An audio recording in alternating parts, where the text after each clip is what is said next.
Hello student, welcome to my channel Sunshine tuition academy. দেখো 2024-এ SSC, WBP, তারপরে KP, SI, constable এই ধরনের বিভিন্ন রকম এক্সাম রয়েছে। আর প্রত্যেকটা এক্সামই জিকে থাকবে না এমনটা হতে পারে না। জিকে তোমাদের প্রত্যেকটা এক্সামে আছে এবং আরও যেসব এক্সামগুলো হবে মানে সমস্ত পরীক্ষাতেই জিকে তোমাদের কম্পালসারি। তাই জিকে সম্পর্কে তোমাদেরকে জানতেই হবে, ঠিক আছে? তো আমি জিকে সম্পর্কিত একটি নতুন সিরিজ আজ থেকে আমার এই চ্যানেলে চালু করছি এবং এই সিরিজটির নাম দিয়েছি জিকে ক্যাপসুল, ঠিক আছে? আমি এই ক্লাসটাকে একদিন অন্তর অন্তর আপডেট করব। যদি তোমাদের কাছ থেকে ঠিকঠাক রেসপন্স পাই তখন আমি এটাকে ডেলি কন্টিনিউ করব, ঠিক আছে? দেখো এই সেটে আমি টোটাল ভেরি ইম্পর্টেন্ট, অর্থাৎ জিকেতে ইম্পর্টেন্ট বলে তো কিছু সেরকম পড়ে যাওয়া হয় না, আমাদেরকে সবটাই জানতে হবে। জিকে এমন একটা সাবজেক্ট মানে সমুদ্রের মতন বলা চলে। তো সেখান থেকে ইম্পর্টেন্ট বা সাজেস্টিভ টাইপের কিছু কোশ্চেন দিয়ে দিলাম আর সেগুলো তোমার পরীক্ষা এসে যাবে, সেটা তো হতে পারে না। তাই তুমি যে কোশ্চেনগুলো যখন পড়বে প্রত্যেকটা কোশ্চেনের সঙ্গে রিলেট করে যে কোশ্চেনগুলো হয় সেগুলোকে মানে মাইন্ডের মধ্যে আনার চেষ্টা করবে, ঠিক আছে? আর কোশ্চেনগুলোকে সবসময় লিঙ্ক করে পড়ার চেষ্টা করবে, তাতে অনেক বেশি মনে থাকবে। এবং যদি গ্রুপ করে পড়তে পারো, অর্থাৎ গ্রুপ মানে তোমাদের বন্ধুদের মধ্যে যদি এক জায়গায় বসে গ্রুপ করে আলোচনা করতে পারো, সেখানে মনে রাখার প্রবণতাটা বা মনে রাখার ক্ষমতাটা অনেক বেশি হবে, ঠিক আছে? তো দেখো আমাদের এই সেট টোটাল 25টা কোশ্চেন আছে। প্রত্যেকটা প্রশ্নই পরীক্ষার জন্য খুবই গুরুত্বপূর্ণ এবং প্রত্যেকটা প্রশ্নের পাশে দেখবে কিছু না কিছু কি পয়েন্ট দেওয়া থাকবে, যেগুলো তোমার প্রশ্নের সঙ্গে প্রশ্ন লিঙ্ক করতে সুবিধা হবে এবং তোমার যেভাবে মনে রাখতে সুবিধা তুমি খাতার মধ্যে সেইভাবে নোট ডাউন করে রাখবে এবং সেগুলোকে লিঙ্ক করে করে পড়বে এবং তাতে দেখবে মনে রাখতে সুবিধা হবে। হ্যাঁ, অবশ্যই তুমি জিকে যখন করবে সেটাকে রেগুলার বজায় রাখার চেষ্টা করবে। কারণ হচ্ছে আমাদের এটা মাথা, এটা কোনো কম্পিউটার মেশিন নয় যে আজকে পড়বো তারপরে আমি 5 মাস পর সেটাকে মনে রাখতে পারবো। তাই চেষ্টা করবে একটুখানি পড়লেও সেটাকে ডেলি পড়তে, রেগুলার যদি পড়া করতে পারো তাতে তোমার মনে রাখতে অনেক বেশি সুবিধা হবে এবং তুমি পরীক্ষায় অনেক ভালো রেজাল্ট করতে পারবে, ঠিক আছে? তো চলো শুরু করি, দেখা যাক কোশ্চেনগুলো কেমন আছে। তোমরা প্রত্যেকে ভিডিওকে পজ করে করে উত্তর করার চেষ্টা করবে এবং কমেন্ট বক্সের মধ্যে জানাবে কে কতগুলি অ্যান্সার করতে পেরেছো। চলো দেখি। দেখো 1 নম্বর সেটের প্রথম কোশ্চেন, চিপকো আন্দোলন কী নামে পরিচিত? রাজনৈতিক আন্দোলন, নারীবাদী আন্দোলন, বর্ণ আন্দোলন, উপজাতি আন্দোলন। দেখো এটা কারেক্ট অ্যান্সার হবে নারীবাদী আন্দোলন। এখান থেকে কী পয়েন্ট রেখেছি যেগুলো তোমাদের পরীক্ষার জন্য খুব ইম্পর্টেন্ট। এটি ছিল একটি পরিবেশ আন্দোলন। চিপকো কথার অর্থ হলো জড়িয়ে ধরা। এটি 1973 সালে সংগঠিত হয় উত্তরাখণ্ডে এবং এই আন্দোলনের নেতৃত্ব দানকারী একজন নেতা হলেন সুন্দরলাল বহুগুণা, ঠিক আছে? তারপরে দেখো নেক্সট কোশ্চেন, প্রার্থনা সমাজ কে প্রতিষ্ঠা করেন? মহাদেব গোবিন্দ রানাডে, আত্মারাম পাণ্ডুরঙ্গ, রাজা রামমোহন রায়, কেশবচন্দ্র সেন। দেখো এটা কারেক্ট অ্যান্সার হবে আত্মারাম পাণ্ডুরঙ্গ। এখান থেকে কী পয়েন্ট দেখো, এটি এই প্রার্থনা সমাজ প্রতিষ্ঠিত হয় প্রথম 1867 সালে। আত্মারাম পাণ্ডুরঙ্গ অবশ্যই করেন আর স্থানটি ছিল মুম্বাই, ঠিক আছে? তারপরে চলো নেক্সট কোশ্চেন, পিচভারম ম্যানগ্রোভ অরণ্য কোন রাজ্যে অবস্থিত? কর্ণাটক, তামিলনাড়ু, কেরল, অন্ধ্রপ্রদেশ। দেখো এটা কারেক্ট অ্যান্সার হবে তামিলনাড়ু। এই ম্যানগ্রোভ অরণ্য এই টপিকটি তোমাদের পরীক্ষার জন্য খুব ইম্পর্টেন্ট। এখান থেকে কোশ্চেন একটা করে এসেই থাকে, তাই এই টপিকটাকে তোমরা ভালো করে দেখে রাখবে। কোন অরণ্য কোন রাজ্যে অবস্থিত, এরকম টাইপের কোশ্চেনগুলোকে খুব ভালো করে দেখবে, ঠিক আছে? চলো নেক্সট কোশ্চেন দেখো কী বলছে। 4 নম্বর কোশ্চেন, সুপ্রিম কোর্টের বিচারপতিদের অবসরের বয়স কত? 60 বছর, 62 বছর, 65 বছর নাকি 70 বছর? এটা কারেক্ট অ্যান্সার হবে 65 বছর, ঠিক আছে? সুপ্রিম কোর্ট বলে 65 বছর হবে, এটা মনে রাখবে। আর হাইকোর্টের কথা বললে আমাদের 62 বছর, ঠিক আছে? নেক্সট কোশ্চেন দেখো 5 নম্বর কোশ্চেন, এমন এক প্রকার কার্বোহাইড্রেট যা মানুষের পরিপাকতন্ত্র দ্বারা হজম করা যায় না, সেটি হলো সেলুলোজ, গ্লাইকোজেন, গ্লুকোজ, স্টার্চ। দেখো এটা কারেক্ট অ্যান্সার হবে সেলুলোজ। নেক্সট দেখো 6 নম্বর কোশ্চেন, কোন কমিটি স্থানীয় স্বশাসনের জন্য সুপারিশ করেছে? কোঠারি কমিশন, সরকারিয়া কমিশন, বলবন্ত রায় মেহতা কমিটি, ভেঙ্কটাচলিয়া কমিশন। দেখো এটা কারেক্ট অ্যান্সার হবে বলবন্ত রায় মেহতা কমিটি। এখান থেকে কী পয়েন্ট দেখো, এই কমিটি 1957 সালে গঠন হয়।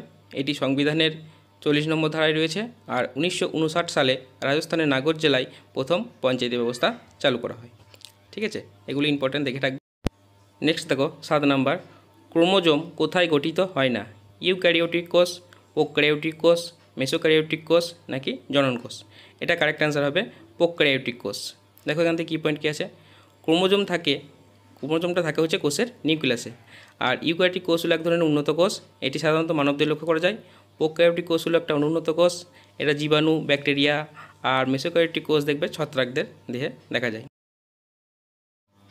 নেক্সট কোশ্চেন দেখো 8 নাম্বার, চম্পাই সোরেন কোন রাজ্যে নতুন মুখ্যমন্ত্রী হিসেবে শপথ নিলেন? ঝাড়খণ্ড, রাজস্থান, ছত্তিশগড়, তেলেঙ্গানা? এটি কারেন্ট অ্যাফেয়ার্সের কোশ্চেন, এটির উত্তর হয়ে যাবে ঝাড়খণ্ড। দেখো রিসেন্ট কিছু নিয়োগ হয়েছে, সেগুলো আমি দিয়ে দিয়েছি। দেখো এখানকার আগে যে মুখ্যমন্ত্রী ছিলেন তিনি হলেন হেমন্ত সোরেন। রাজস্থানের বর্তমান মুখ্যমন্ত্রী রয়েছেন যিনি ভজনলাল শর্মা। ছত্তিশগড়ে বিষ্ণুদেব সাই।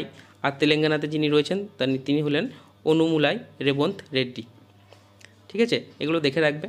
তারপরে নেক্সট কোশ্চেন দেখো, 2022 ফিফা বিশ্বকাপ এর অফিসিয়াল বলে নাম কী ছিল? হিকত, লাবিব, আল রিহোলা, আল সাবা? এটি কারেক্ট অ্যান্সার হবে আল রিহোলা। দেখো এখান থেকে বেশ কিছু কি পয়েন্ট আছে। 2022 ফিফা ওয়ার্ল্ড কাপ যে হয়েছিল সেটা আয়োজক দেশ ছিল কাতার। এখানে জয়ী দল হয়েছে আর্জেন্টিনা। আর আল রিহোলা যে বলটা ব্যবহার করা হয়েছিল সেটা একটা অ্যাডিডাস কোম্পানির বল ছিল।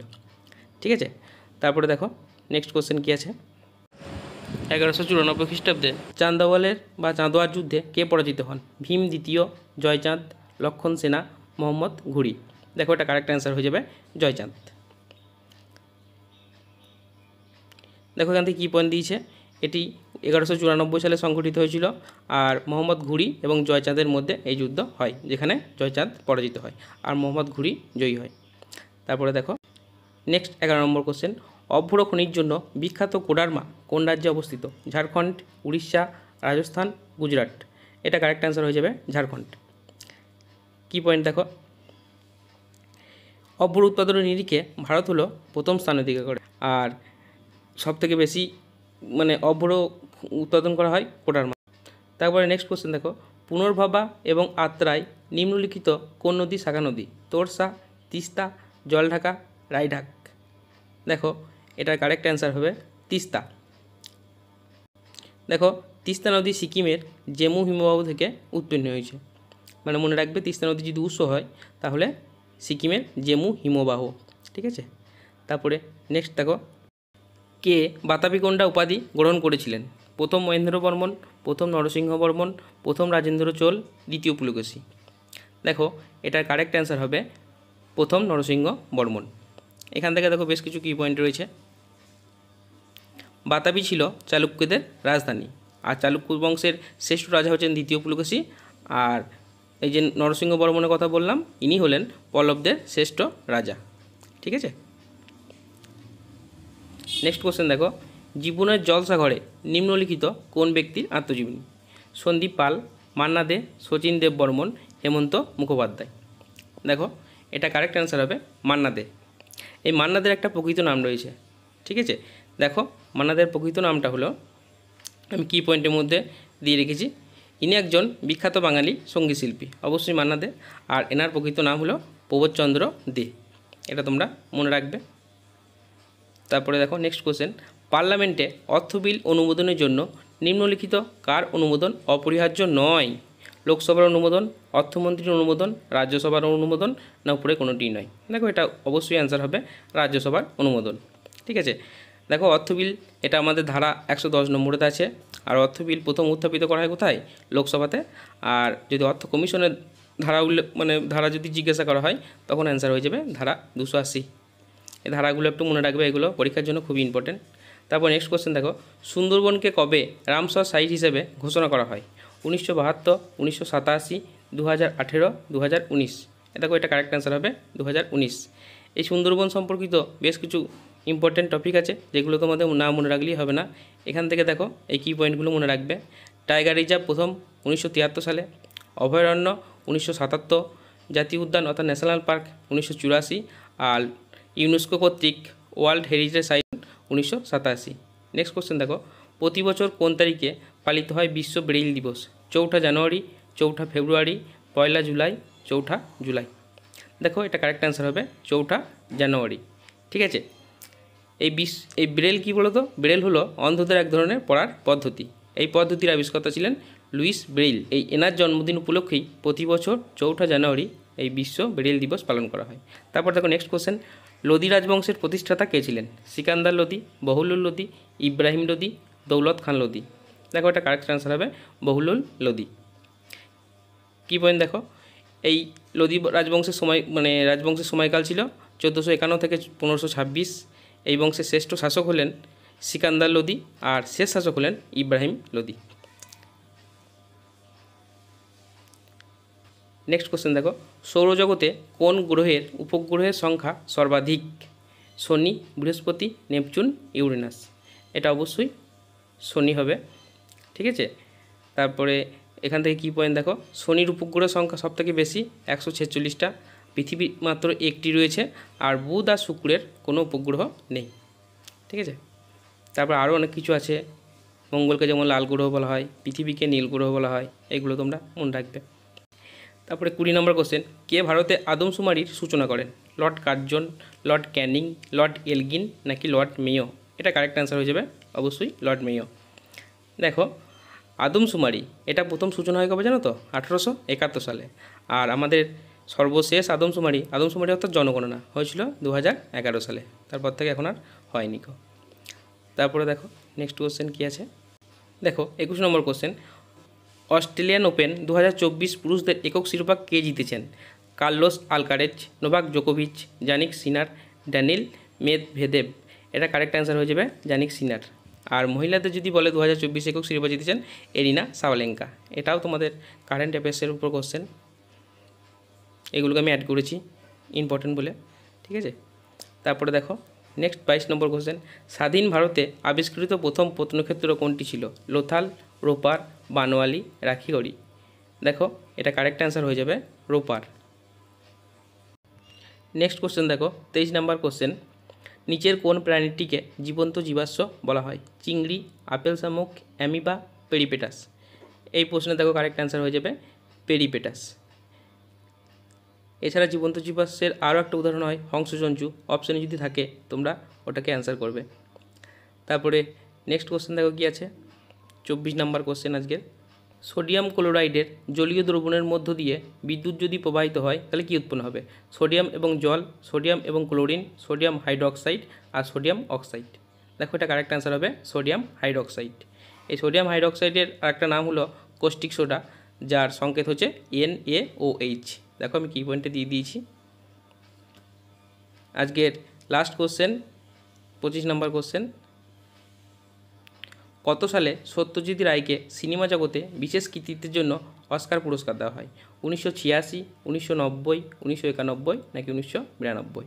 এটা কারেক্ট অ্যান্সার হয়ে যাবে 1992, ঠিক আছে। সত্যজিৎ রায়ের প্রথম সিনেমা অর্থাৎ তার প্রথম সিনেমা পথের পাঁচালী, যেটি প্রথম 1955 সালে মুক্তি পায়। এই ছিল আজকে সেটে টোটাল 25টা কোশ্চেনগুলো কেমন ছিল বা কেমন তোমাদের লিখেছে তা তোমরা কমেন্ট বক্সের মধ্যে জানাবে। প্রত্যেককে ভিডিওটিকে লাইক দেবে এবং চ্যানেলটিকে সাবস্ক্রাইব করে বেল আইকন প্রেস করে রাখবে, যাতে করে এই ধরনের ভিডিও আপলোড করার সাথে সাথে তোমরা পাও এবং তোমাদের উপকার আসে। আবার দেখা হচ্ছে পরবর্তী ভিডিওতে। প্রত্যেকে ভালো থাকবে, সুস্থ থাকবে। ততক্ষণ পর্যন্ত টেক কেয়ার, টাটা।